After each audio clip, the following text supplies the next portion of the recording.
group of teenage girls were gathered in the bathroom of their high school. One of them took a Ouija board out of her backpack. She had taken it from her house. Her reasoning was pretty sad. You see, the boyfriend of one of the girls in the group passed away in a motorcycle accident. It was tragic, and a death that came too soon. The heartbroken girlfriend wasn't ready to say goodbye. No one was. And there were things that were left unsaid. They brought the board out. One girl stood guard at the entrance of the bathroom, while the rest put their hands on the planchette. They started asking questions, and they actually get a response. The board spells out the name Veronica. And so they asked again, "Who are you?" But this time, the board spells out a different name. It was the grandfather of two of the girls in the bathroom, Estefania and Marianela. Now, this isn't what the group wants to hear. They want to talk to their dead friend. And so they ask a different question. But they're interrupted. Someone is trying to push open the door. It takes a few tries, but a teacher storms into the bathroom. The girls were caught. The teacher grabbed the Ouija board from the floor and broke it in half. And when the Ouija board broke, the glass planchette fell, and as it hit the floor, a gray smoke was released. Everyone saw it. One of the girls, who was standing right in front of the teacher, ended up inhaling this smoke. The girl started screaming and convulsing. Her name was Maria Estefania Gutierrez Lazario. Then after that moment, her life would change forever. This is perhaps one of the most bizarre cases we've come across in the whole podcast. And it all starts with a game. My name is Edwin, and here's a horror story. Estefania was 17 years old. She lived in an apartment, number 8, on a street named Luis Marin, in the Vallecas neighborhood of Madrid. It was her last year of high school at Colegio Público Aragón of Vallecas. Estefania was the oldest of 6 siblings. She was very close to them and helped her parents, Concepcion and Maximiliano, in any way that she could. She was a good student, responsible, and studious. She helped take care of her siblings a lot, but it didn't bother her. She was so caring and had strong maternal instincts. Her 2 sisters were more like her best friends than younger sisters. They were inseparable. And until his death, Estefania's grandfather also lived in the apartment. Concepcion, her mother, was his caretaker, leaving Estefania as caretaker of the children. Having her grandfather in the home was not easy, especially as his dementia got worse. He was mean and hostile, especially toward Estefania. She knew, or wanted to believe, that he wasn't aware of what he was saying or doing, but still, his words hurt her. He passed away in early 1990, but even on his deathbed, he had more to say to her. His last words to his granddaughter were, "If I cannot harm you in this life, I will do it in the next one." Strange. But life went on for the family. Everything was normal. The kids kept going to school, and Concepcion and Maximiliano kept going to work. But everything changed after the day Estefania inhaled the smoke from the Ouija board. She was no longer the same bubbly person. She developed sleeping problems. She started being more irritable and even violent. She tried hitting her siblings, things she had never done before. The sleeping problems turned into insomnia, and in the little moments she did get a little bit of sleep. It was terrible. One night, Estefania finally felt herself drift off. As she started to dream, she heard a whisper right next to her. "Come with us. Come with us." It was a raspy voice. She jolted up in bed and was surrounded by shadows, and this became a regular thing for her. She started making guttural, incoherent sounds. Her family didn't know if it was another language or just random babbling, but they were scared. She would enter into these trances, and then she seemed to be somewhere else, and they would last 20 minutes. Concepcion would ask her, "Where did you go?" And Estefania would answer, "The hallway." It was the part of the hallway right in front of the bathroom. It would be covered in fog and where the voices kept calling to her, "Come with us." Time passed and her symptoms only got worse. She started having anger outbursts, seizures, and visions. Marianela, her sister, once saw Estefania levitate from her bed. Now it wasn't just Estefania who was experiencing strange things. Estefania still tried to do things for herself, and one of the things she enjoyed doing was ironing her own clothes. One time, she went into the bathroom and gathered the iron board, her clothes, and the iron itself. She set her clothes down on the board, and when she reached for the iron, it was already on. She looked up, and at the other end of the iron board, there was a shadow figure. Estefania screamed for her mom, and when Concepcion arrived, the iron was still on, but the shadow was gone. And as she was turning around to leave the bathroom, the door slammed shut. She tried the doorknob, but it wouldn't budge. Maximiliano, Estefania's father, rushed to the bathroom and tried to pull it open, but again, it wouldn't move. He raised his leg to kick the door open, but just then, the door slowly creaked open. Maximiliano and Concepcion were worried. They didn't understand what was happening with their daughter.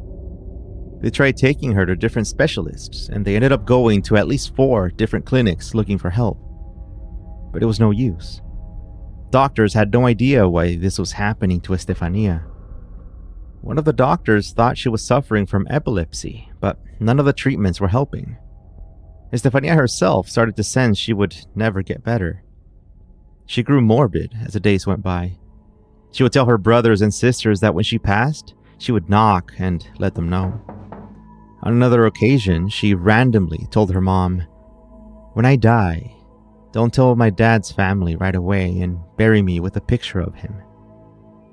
She believed she was destined to die. And in tears, her mom agreed. On the night of July 12th, 1991, Estefania had a really intense seizure, the worst one yet. She tried attacking Marianela, growling and barking at her like a dog. Marianela dodged the attack and Estefania fell onto the floor, and she began to convulse violently. Her eyes went blank and her mouth began to foam. She fainted, and when she woke up, she didn't remember anything that had just happened. The rest of the following day was normal, even good. Estefania seemed to be back to her old self. She even went on a walk with her boyfriend, Pablo, in the afternoon. When she got home, she had dinner with her family and it was pleasant, something that hadn't happened these days. That night, the 13th of July, Estefania had another seizure. This one was worse than the night before. She wrapped her hands around her head and the pain was just too much.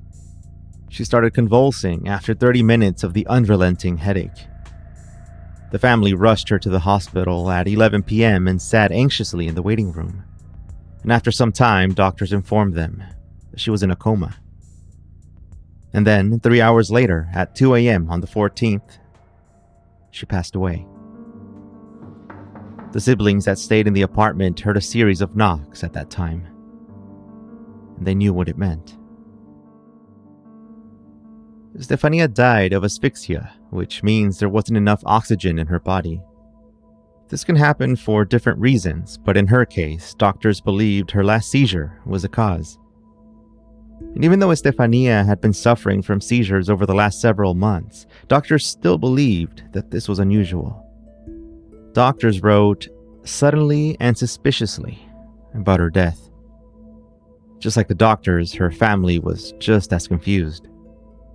The loss of Estefania hit them very hard, and now they were left to mourn. But they wouldn't get to do that in peace. Almost instantly after her death, things started happening in the apartment. When Concepcion and Maximiliano returned to their home the next morning, Estefania's bed was a mess, but her siblings had made it that night. As the days went on, doors started opening and closing on their own. Things started falling off the counters. All of this always happened at the same time. At 11:30, she went into a coma. A few nights after Estefania's death, Concepcion was trying to sleep, something that was hard to come by for her. And as she was dozing off, she heard a voice. Mama. Mama. She felt a cold hand caress her and pull the sheets off. This started happening every night. Maximiliano started closing the door to the bathroom and locking it. They believed the supernatural activity was coming from there. No one in the family used the bathroom alone, even during the day.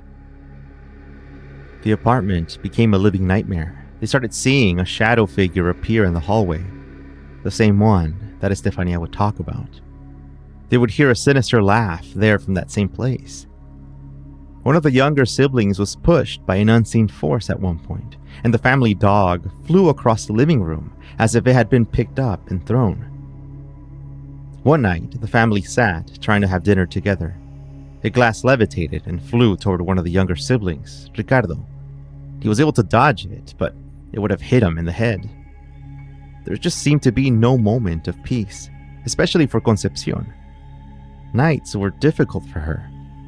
As she tried to sleep, she would feel a cold hand touch her feet, and sometimes it would feel like something was standing on top of her. The family eventually dragged their mattresses into the living room and started sleeping there instead. They closed the door to the hallway and even put furniture in front of it.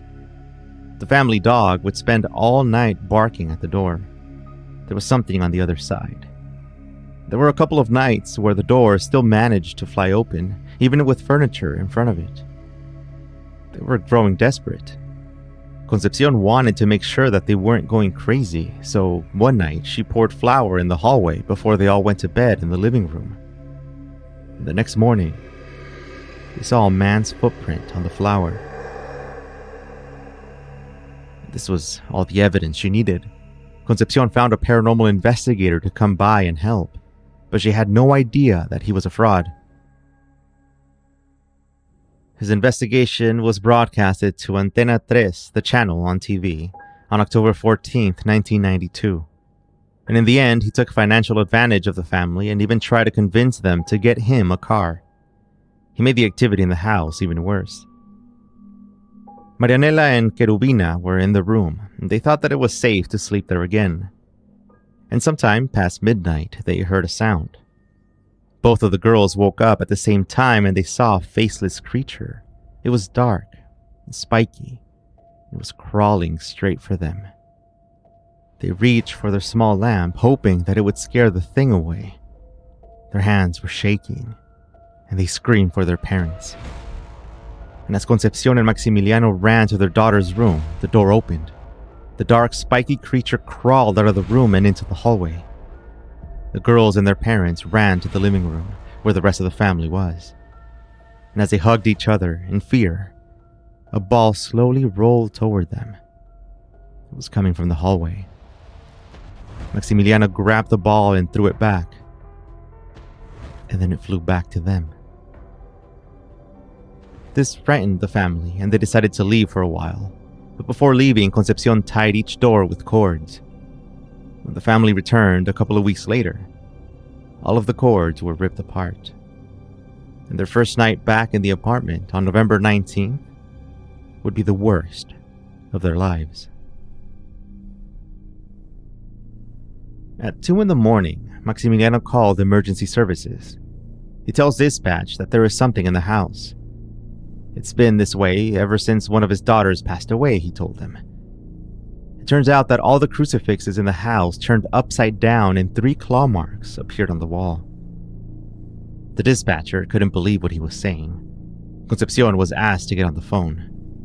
They needed to make sure that Maximiliano wasn't just drunk, but she verified the story. Dispatch needed more, and they talked to 2 of the older kids. The family seemed truly horrified. A nearby patrol was sent to the apartment. It was raining and cold, but when the officers arrived, the family was outside waiting for them. They just felt safer there. The officers proceeded to enter the home, and everything was dark when they got inside. For some reason, none of the lights were working. Street lights shining through the windows were the only source of it as they continued their search. All 5 officers noted the crucifixes were indeed upside down. The 3 scratches on the wall that Maximiliano mentioned were also there. One officer felt sick to his stomach as they walked through the house, and the temperature continued to drop. And the bathroom was even colder. Doors started opening and closing. There was a bang from the terrace. 2 officers ran over to check it out. There was nothing there. 4 of the officers ran out of the apartment after this. One of the detectives was forced to continue the inspection by himself. He looked closely at the doors, trying to make sure that there wasn't anything else controlling them. He went into the room that once belonged to Estefania and tried to pull one of the crucifixes. It was stuck to the wall. It was also colder in this room.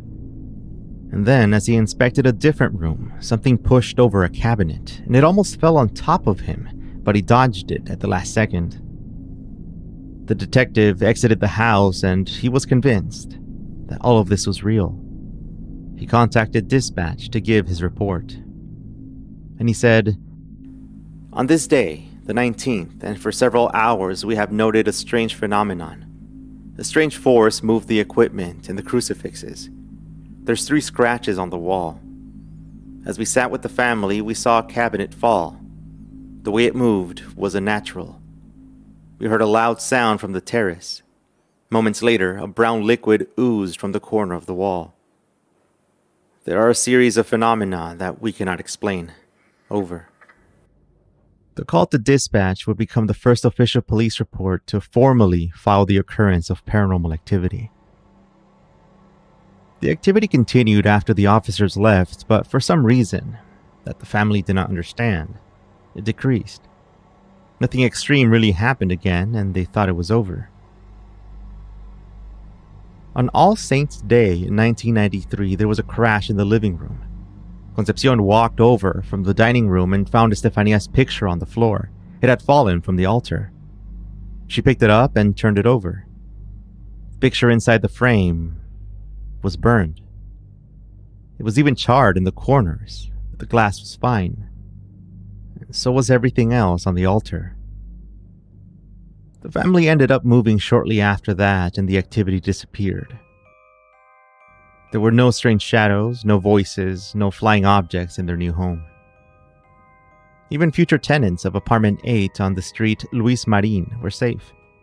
They never experienced anything. 2 of the older siblings have gone on record with different talk shows in Spain and tried to debunk the story, blaming their mother for making everything up. They claimed that Estefania never changed, that she was the same bubbly and friendly girl even up to her death.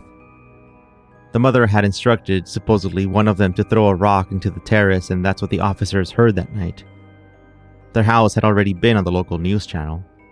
The officers probably hyped themselves up into believing supernatural phenomenon was taking place.